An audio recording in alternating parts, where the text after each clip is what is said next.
Ted O'Brien. Thanks for joining us. Are we finally going to have a sensible national discussion about nuclear, or, as the Prime Minister said in that long interview he did with Neil Mitchell this week, not interested?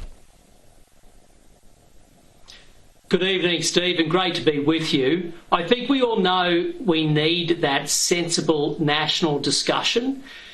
Is the Prime Minister up to it? Well, so far not.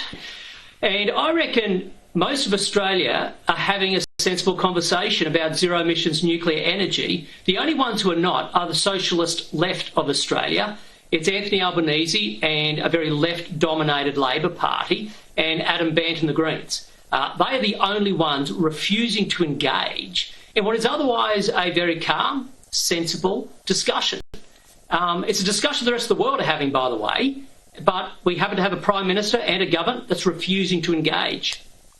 So have you got any hope, Ted O'Brien, that once Anthony Albanese gets through the next 3 days of his National Labor Conference, that he might have to finally sit down, hopefully with the words of someone like a Gina Rinehart in his ear and the other big mining companies in Australia, and say, look, Prime Minister, you've actually got to have a serious look at this. Forget about your left-wing Green critics. This is the way Australia has to go, because we're not going to be able to get to the energy we need from going completely solar and wind. It just won't work. Steve, I'm hoping that the Prime Minister does have those sort of conversations. And I think you're right to talk about the National Conference of the Labor Party. That's their focus right now. We know that they are dragging the party further to the left. They're pushing against an open door with a Prime Minister who's from the left anyway. But unless we do bring some common sense to the energy debate, Australia will get weaker, we will get poorer, and we will be more captive to foreign interests who aren't our true allies in these areas. And so the Prime Minister does need to listen to some common sense. There's a lot of people out there that know the energy game, and all of them are saying that other countries that are making a decarbonisation work, well, they have nuclear. And not only do they have nuclear in the mix, but they have cheaper power bills as a result. These are the lessons that this government needs to learn. Otherwise, they are setting up Australia for failure, and it's our kids and theirs who will truly, truly be paying the price.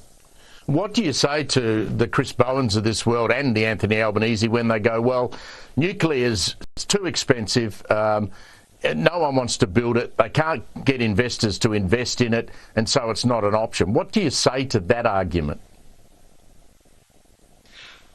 Can I tell you what I really think about it, firstly, Steve, as opposed to what I say about it often? When you have people as left-wing as Albanese, Bowen and the Greens putting forward arguments based on economic rationalism, you can smell a rat. Something isn't right when the far left of Australia starts talking as though they care about economic analysis. The truth is, they've never done the economic analysis. They haven't even done economic analysis on their own policies. So the 43% emissions reduction, no economic analysis by Treasury or the Department. The 82% renewable target, no economic analysis by Treasury or the Department. They don't do economic analysis, but they're trying to lecture Australia on the impact of nuclear in the grid. Here's how I do respond to it. Let's look at those economies that have nuclear in their grid. Let's look at the province of Ontario in Canada, between 50 and 60% nuclear. Their power prices are less than half of the power prices in Australia. So families in that province of Canada right now, they're not paying anything near the power prices Australians do. Why? Because nuclear comprises such a big part of their grid. That's what their minister has told me. That's what their departmental figures tell us. Same in Japan. It's the same in states in the United States. Look at France, in Europe. There's a reason why so many countries are embracing next generation nuclear energy. It gets power prices down and it decarbonises economies without weakening those economies. But Albanese, Adam Bandt and the rest, they don't want to hear that, and they're making Australia far weaker as a result.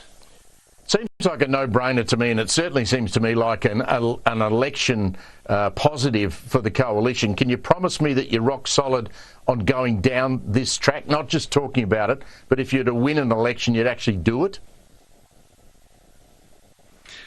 Steve, you're tempting me there to announce the coalition's policy, but all I can say is we've been speaking very openly about this.